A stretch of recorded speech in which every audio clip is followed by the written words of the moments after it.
Welcome to episode 9 of season 7 of Live in the Feast. I'm Jason, aka Rez, helping you grow your business by having a conversation with someone who's been there, had success, and built a business designed around the life that they want to live. That's Live in the Feast. If this is your first time listening, hit that subscribe button so that you get notified every time a new episode drops. Live in the Feast is in your podcast app of choice, and if it's not, let me know and I'll get it there. If you've heard the show, leave us a review on iTunes or drop us a comment in Breaker or Castbox. Today's co-host is, that's right, this one's going to be a little different today. Being a podcaster, and yes, that's what I would consider myself after 358 and counting episodes across 3 shows that I was a host on, as well as over 100 appearances as a guest.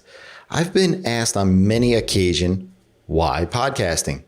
What made me decide that that was the way that I would market myself? Did I transition into it? The best one that I actually hear is, it must be so easy to do podcasting as an extrovert. Well, have we met? If you were like me when I started my own business in 2010, my skills in marketing was in its infancy and I had no plan. And anything I did was merely like throwing spaghetti at the wall just to see what stuck. In this episode, I'm going to share with you why I started podcasting in the first place, how it helped position me in the market, and why I think it's the best marketing tool we have to build our businesses to help our ideal client ever.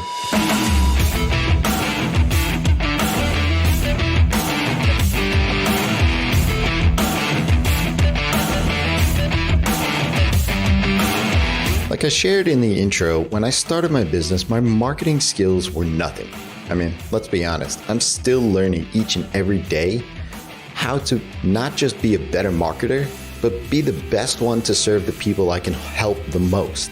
As my business evolved, and as I specialized the business in 2012 for the very first time, I specialized in WordPress, specifically WooCommerce.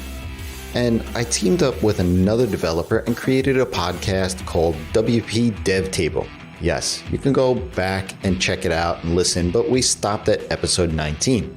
See, the podcast was great, but he lived in Australia, I lived in New York, and well, time zones, everything, the logistics were complicated, right? But the thing is we wanted to start a show. Bronson Quick, the other host, was also a developer. We both had our own businesses. He had an agency, I had a solo business, and we thought that by starting up a show, we can learn from each other and have it be sort of a mastermind. We'd also invite other folks onto the show and ask them about how they run their businesses, what tools do they use, and thought that if we had these questions, well, then maybe the audience would have them as well. We weren't wrong. We both encountered quote-unquote fans of the show in real life. I still remember the first time it happened to me. It was actually outside of the bathroom at WordCamp New York City back in 2014. Very humbled and very honored, but also I was very taken aback, if you will, right? Because, I'm not someone who is an extrovert, and I wasn't used to the whole, hey, are you Jason from WP Dev Table? I love the show. I wasn't used to that, but we both saw an uptick in leads to our business. I started to get leads and clients from recommendations of guests that we had on the show. After the first couple of these recommendations, or referrals, as most of us call it, I realized that, this was a powerful tool in my marketing. That's when I started to become a bit more intentional about everything I did. I started to only talk about WordPress and WooCommerce. See, up until that point in time, I was a Ruby on Rails developer. I was a PHP developer. I was a Java developer. Obviously, a mixed bag, if you will, right? So that's what I spoke about on the show. Well, I didn't bring those stories to the table. I only specifically talked about what I was trying to do in my business. I talked about the results I was getting for clients. And I even mentioned several times on the show when I had some availability, since we were a live show and there were people listening to it live. Now, I wasn't just shouting that I was, hey, I'm available for work from the hilltops. It was certainly within the context and the conversation of the show, but being able to work on my messaging and my positioning on air and in public had a huge impact on the types of clients that I would get from the show. In fact, seeing the reactions and hearing the questions from everyone else on the show gave me real-time results, both positive and negative, around what I was saying. See, our show was a Google Hangout, and this was back in 2014, 15, and we would just load up Google Hangouts and look at each other and have a conversation. There was no Zoom at the time. There was no, mixers or anything of that nature. It was just really raw. And that was more impactful in my business because, it just was what it was. And I would get those reactions, those knee-jerk reactions. It was super valuable because I was able to see if what I was saying was confusing or created that aha moment. It was practice before I would actually say these things to clients or leads on a real call. Getting that real-time feedback was what I needed to help me avoid the silence and glossy eyes from across the table. And most importantly, if I was speaking the language of the other person. Had I wrote 19 blog posts instead of doing 19 podcast episodes, I know that there's no way that I would have got that sort of positioning and messaging correct.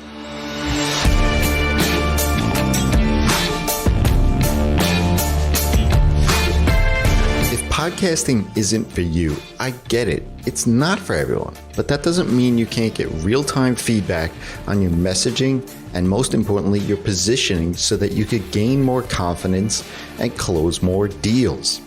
Look, I've heard so many developers and designers struggle not being able to close as many deals off of the back of sales calls and sending out proposals. I've been there myself. But you can get better at sales simply by practicing. Anybody who's good at anything practices and practices. But practicing with your spouse or practicing with a friend, is that really good? I don't know. Sometimes it can be, sometimes it can't be. But that's why I've designed and developed the sales call roleplay. When I have a 30-minute sales call, my win rate is north of 85%. And that's only come through practice and process. Look, the sales call roleplay is really simple. If you feel that you are wasting time writing up proposals and getting on calls that eventually just become pick your brain sessions, head over to res.com/salescall and sign up. If you use the code podcast at checkout, you'll get your session for just $100. Karen used this as practice for a real call she was going to have the week after we had our session. She closed that deal and she told me for more money than she would have asked in the first place. It's simple. You book a 45-minute session with me, and for about 20 to 30 minutes, I'm your lead coming at you with a project that I need done. After we role play, I will provide you with some of my knee-jerk and initial reactions from the call. And then after we end this session, I'm actually going to go back and listen to the recording. You'll get this recording as well, but I'm going to take a deeper dive. If there's one thing that I've found super powerful is to learn from listening back on my sales calls. After about 2 days, you're going to get delivered straight to your inbox the recording, the initial and deeper dive notes, as well as any links and resources and suggestions to help you improve your sales calls. I'm going to also share with you what I think is awesome about your delivery. Like I said, if you want to gain confidence, practice a new technique, maybe even learn a new approach to your sales, head on over to res.com/salescall and use the code podcast at checkout, and your session is $50 off for only $100.